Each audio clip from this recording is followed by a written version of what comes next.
Man, just when you think it couldn't get crazier in the NBA, it got crazier. This free agency period really takes the cake.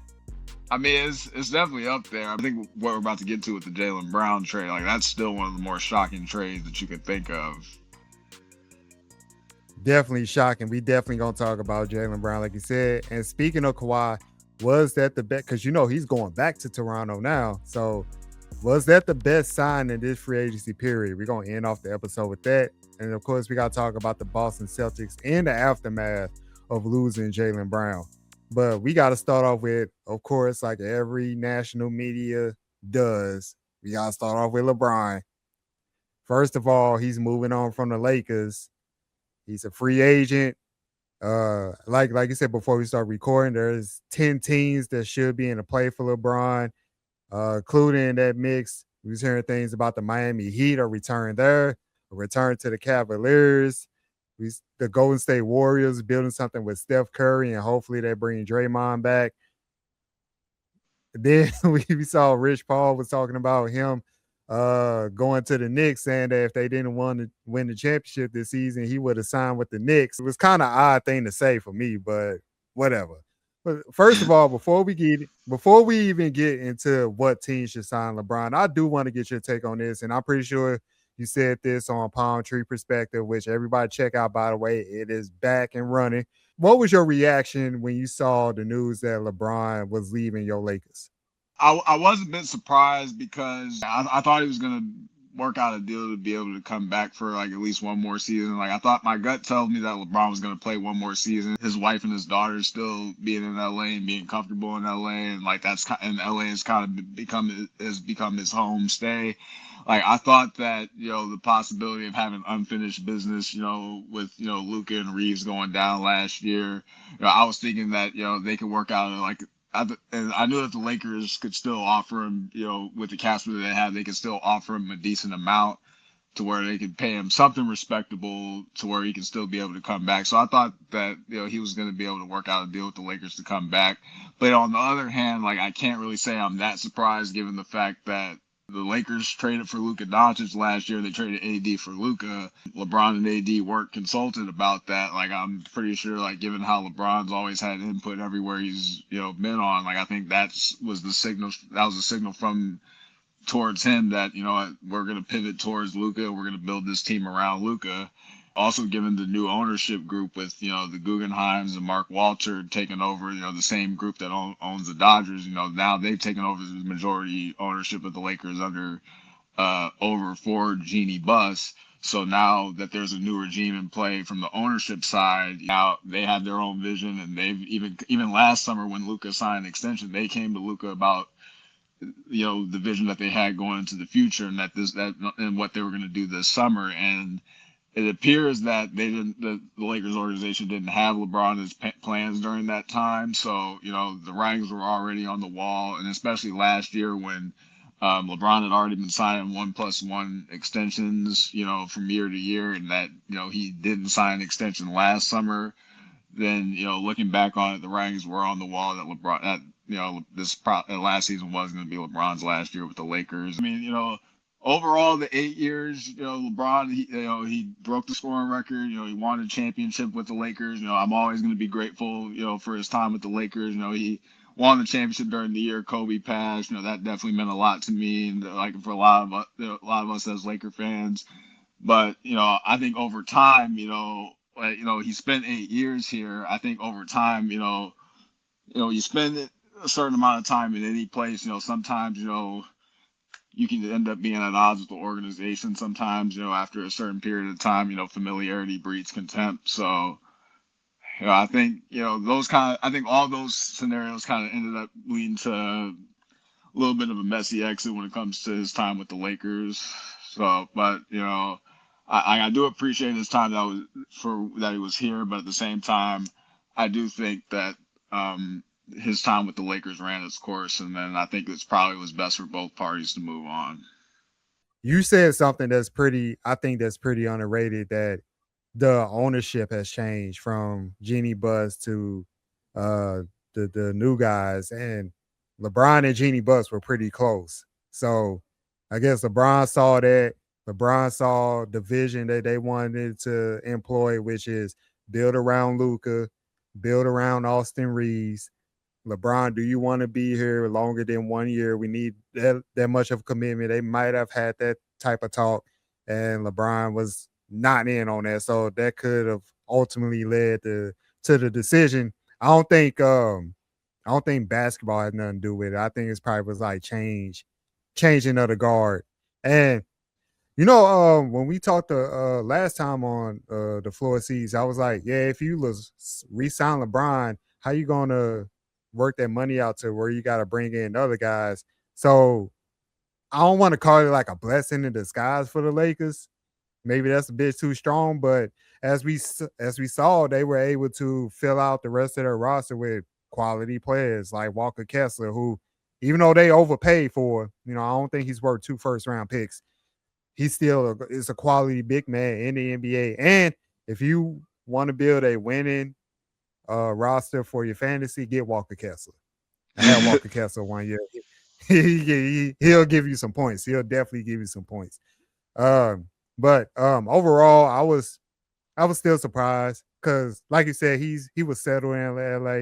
His family loved it there. His son his contract just became guaranteed. Now I don't know if he's going to stay on the team beyond summer league. I don't know, but I just thought that he was going to end his year in LA with the documentary crew and all that. I am 100% sure that this is going to be his final season. You don't bring a documentary crew and then you play like 3 more years after that. I just don't see that happening. But speaking of this final season, you got to find a new team. The top 3 as far as like what rumors say, what the fans say online is Golden State, Cleveland, and Miami. Now I eliminated Miami because they have Giannis. Golden State, that can work out. Like you were saying, his family settled in LA. You already know the San Francisco ain't nothing like a 45-minute flight. So yep. I think right now they could be number 1, and then Cavaliers. I do think the Cavaliers give LeBron a better shot of getting the ring than the Golden State Warriors, because I just think the Golden State Warriors have aged out. Like, yeah, Steph is still great. Draymond, if they bring him back, great. Jimmy Butler. But those guys are older now. I think they're all on the other side of 33. I'm not quite sure how old Jimmy Butler is. And then you brought back Porzingis, but we all know Porzingis is not going to play beyond 50 games. So I think that's a question mark if LeBron wants to win a ring. Now, if he just want to hoop, he just want to have fun, he could, like we always say, he got the documentary coming up. I could see the Golden State Warriors because he's on record saying that the one player that he always want to play with is Steph Curry. So, with all that being in mind, and then don't forget the Knicks are like a wild card here, even though Rich Paul said what he said. Which team do you think LeBron would sign to this summer? I think he's gonna go. I think the third time's the charm. I think he goes for one last stint with the Cavs. I think that's when it comes to retirement and like getting that that proper exit and like that warm exit, that warm welcome in that last game. I think that would be the place that makes the most sense. Miami. Now that he does have familiarity with Miami, and I do think that Miami could use LeBron on the court because, even though they did just trade for Giannis, I do think they could use some other pieces. But, I think the $1 million question when it comes to that is how interested would Giannis be in playing with LeBron? Giannis, he had already played with Damian Lillard for a couple of years. And, during that whole 2 years, Dame and Giannis never really got on the same page like that. So I think it does beg the question, like, could Giannis be able to coexist with another star that on that realm, like even though it is an older star like LeBron, who's known for who's known for being unselfish and making it work with others. Golden State, like you said, like they are. I mean, they're an older team that's pretty much their championship window is closed. The last couple of years they haven't been able to get out of the play-in. So yes, LeBron can still play the game of basketball, but when it comes to he's not like him going to the Warriors is not necessarily just going to make them all of a sudden an automatic, championship contender, like LeBron going to the team would be in the past. So like I think if he goes to Golden State, he's just like I said, he would just want to hoop with Steph and just kind of build off of that Olympic experience that he had a couple of years ago. And he just kind of want, and he probably wanted to play with, and him and Draymond are really close friends. So I do think that was probably a much more likely scenario if the Warriors were like they were rumored to trade for Anthony Davis. Like if they had made a move to trade for AD, I think him going to Golden State would be a little bit more likely. Since the Wizards struck that down and said that they're not going to move off of AD, I can't see Golden State happening. So I think Cleveland probably makes the most sense. And I know he can, and he also has that school out there in Akron, so he can still be able to check in on things in Akron. He does a lot for his home community in Akron. I also think that the sign of and a lot of his teammates from the Cavs that he had the 2016 reunion with like a couple of weeks ago. A couple of those guys like Richard Jefferson and Channing Frye tease him that they already know where he's going to go. So I have a feeling that he probably like announced it and told them already behind the scenes that he's going back to Cleveland. So I think that's my spidey senses telling me that's probably where he's going to end up. It happened, man. Me and you talked about it. We thought that Jaylen Brown and the Celtics were going to mend the fences, try to make it work. They said nope. Jaylen Brown is now with the Philadelphia 76ers, traded for a couple first-round picks and Paul George. First of all, Jaylen Brown 76ers, do you like that pairing right there? I figured that they were going to move off of him because I felt like the noise was too loud. Like even post, Giannis trade, I had a feeling that they were going to move off of him. But man, like just moving him to the Sixers for, Paul George was widely considered in the NBA as one of the worst contracts in the NBA.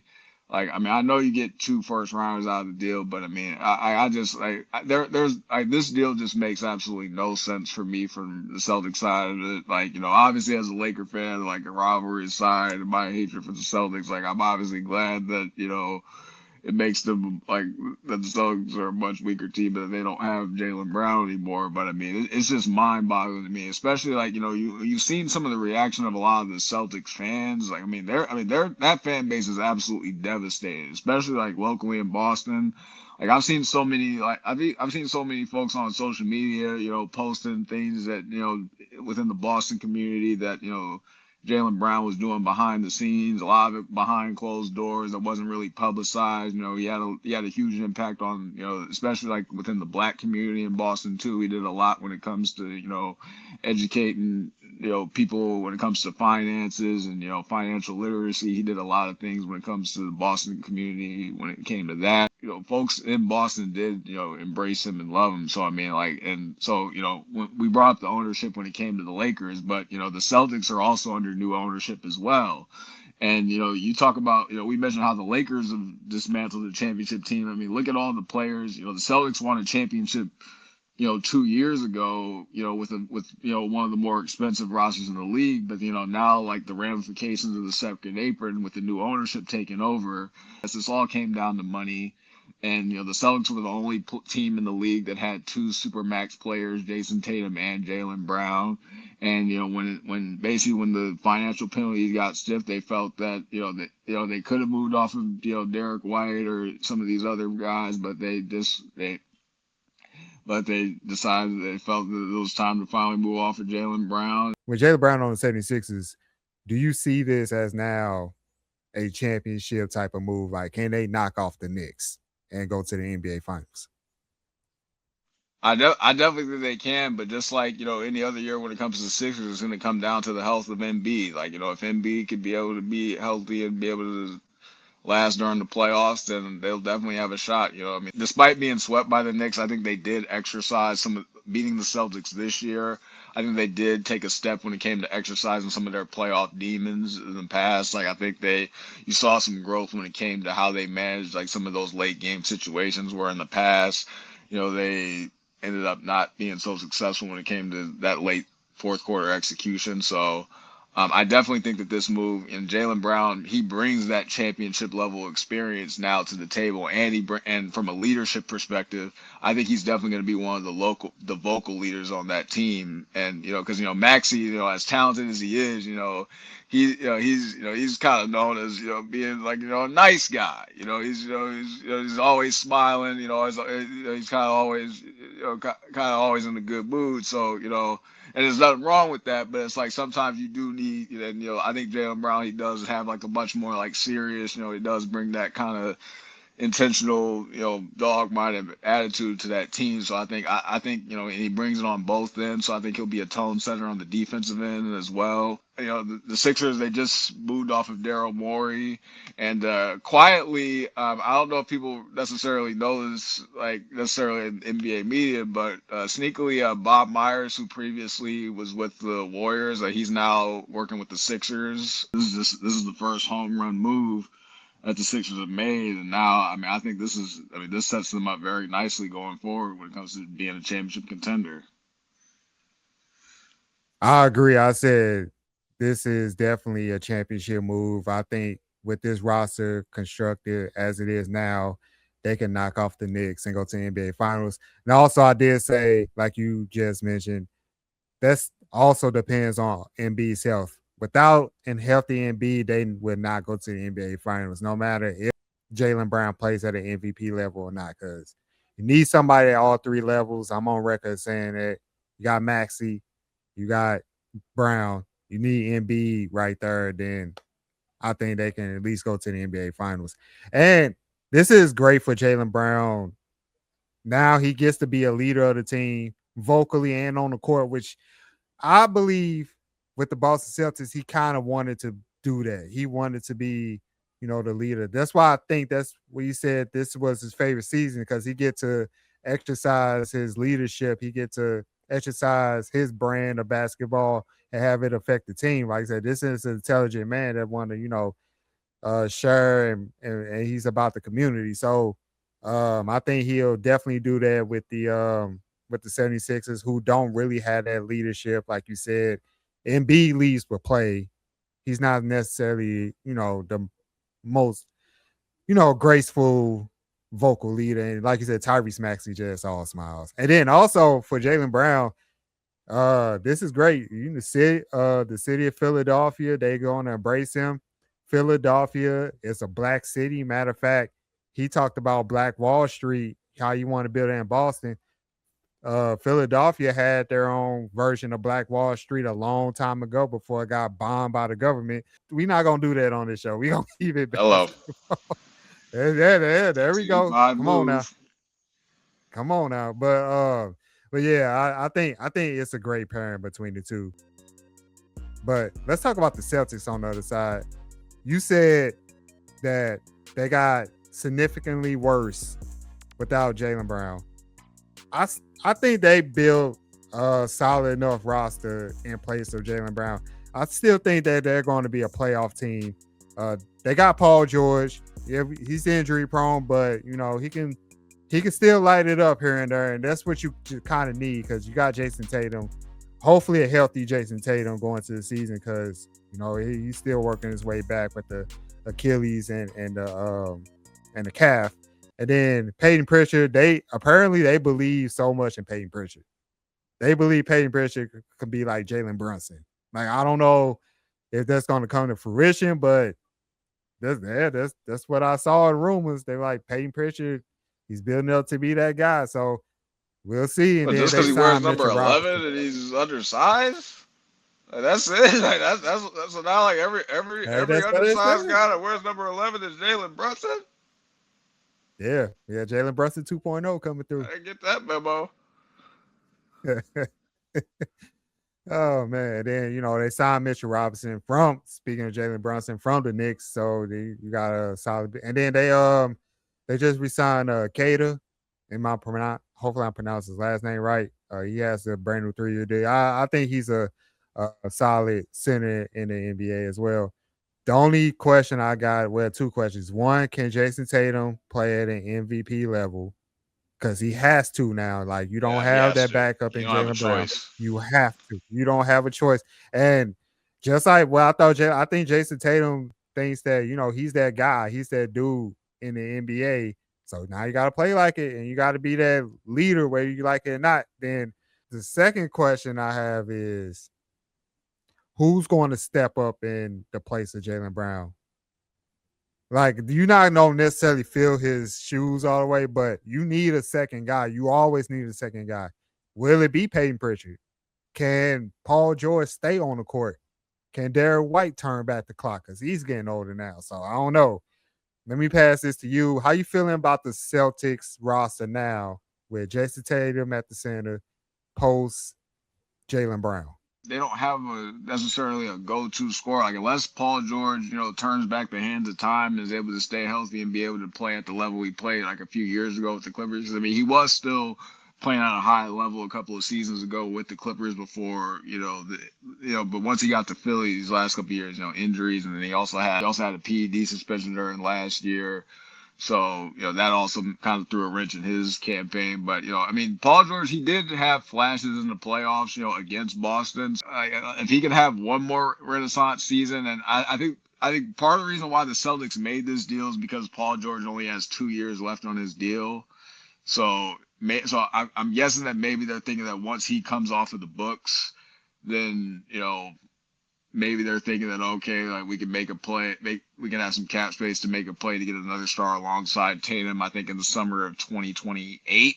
Like, that's like, maybe they might be playing the long game when it comes to that. I think the Celtics, they're choosing to play the long game with that sense, where it's like they're going to take a step back now, but then maybe they're going to have a plan when it comes to using some of those picks to acquire somebody else, or maybe try to acquire another star that maybe won't go for as much money. Like, I think that's the only way that this actually can somewhat make sense for the Celtics, unless like they make a play for, like, because I know the Joker hasn't, agreed to an extension with Denver. Like, maybe they might try to make a play for him.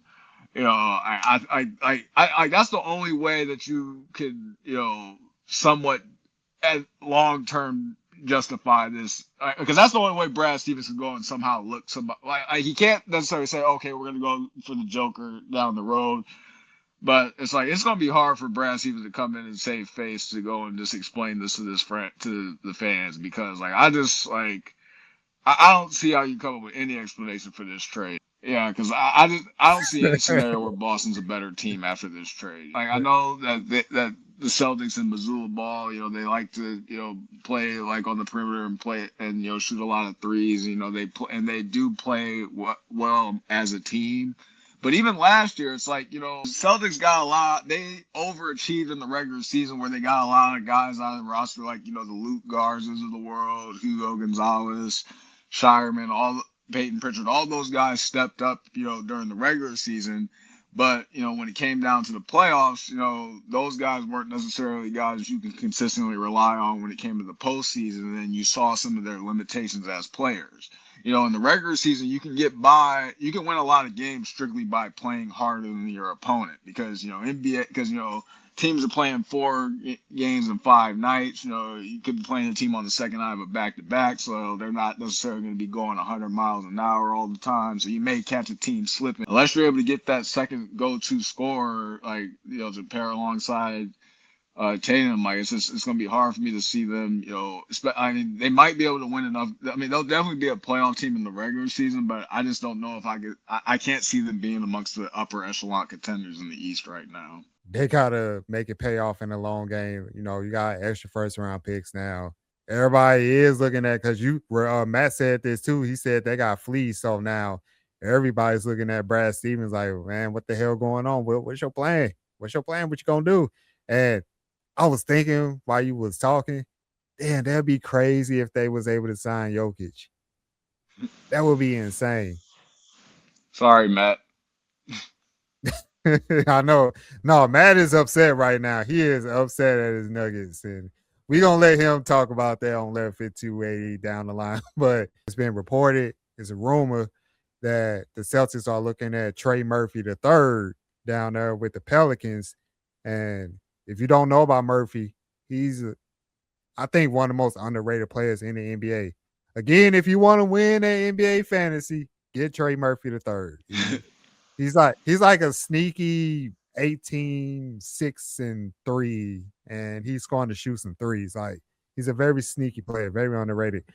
If they get him, right? If they get him and he becomes the second guy, which I think if he does land on his team, he will be. Would you give them a better shot of capturing the title?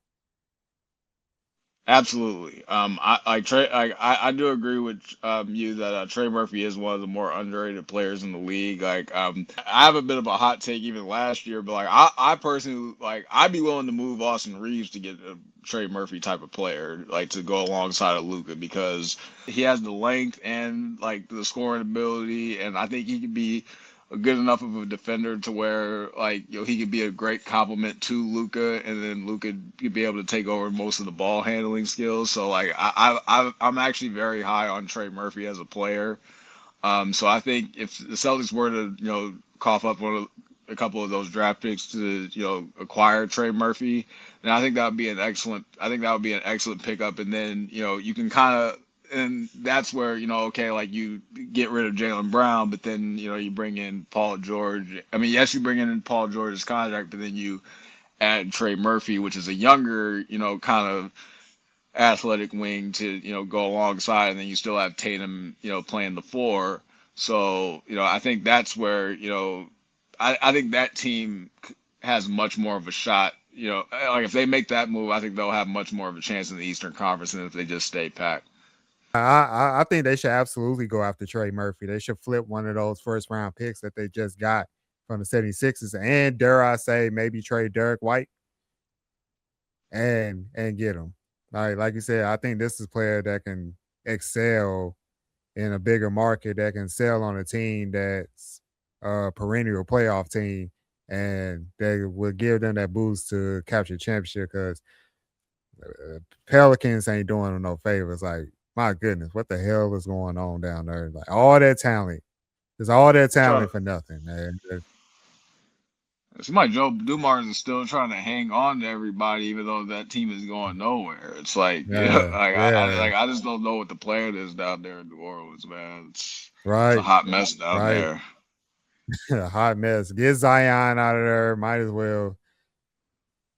Ain't nothing good going on. I'm disappointed too, man, because I expected them to be like one of those young teams that can punch with the top tier, like a Timberwolves. But damn, they didn't even have a first round pick this year. They traded theirs to the Hawks.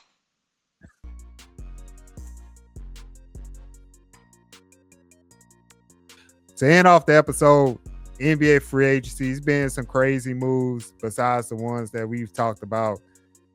Out of all the transactions that you've seen, all the news, what you think was the best free agent signing this summer?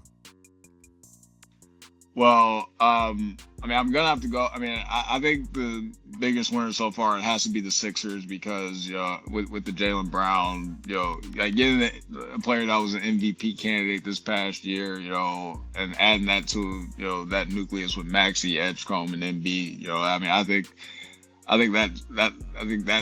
if that team stays healthy, I think that's the foundation for a contender. And then I think right behind there, I know you mentioned Kawhi Leonard going back to Toronto. Like I think having him go alongside Scotty Barnes, I think I think Scotty Barnes, he showed out in the playoffs this year. They pushed the Cavs to 7 games. And now having a Kawhi Leonard, who has that championship experience, next to him, I think that's definitely one of the. I put that as number 2 when it comes to offseason moves. Yeah, that's true. That's definitely true. But we'll see what happens with the Lakers. Hopefully, we get some LeBron news soon.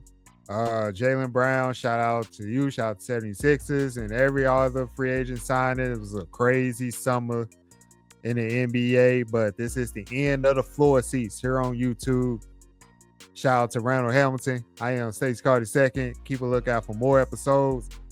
Check out now our highest viewed episode in SOS history on YouTube, Around the W. Shout out to Mel Ferris. Thank you very much for that. Let's double this floor seats episode. Like we just had a high view floor seats episode last time. Let's get double this time. Let's go. Let's do it. Stacey on Sports. That's right. We're trying to get better for you guys every day. You know, we want to keep bringing you guys quality content. Thank you guys for watching. You know, make sure you guys subscribe to the Stacey on Sports channel and follow me on Instagram at @Rand_Hamilton.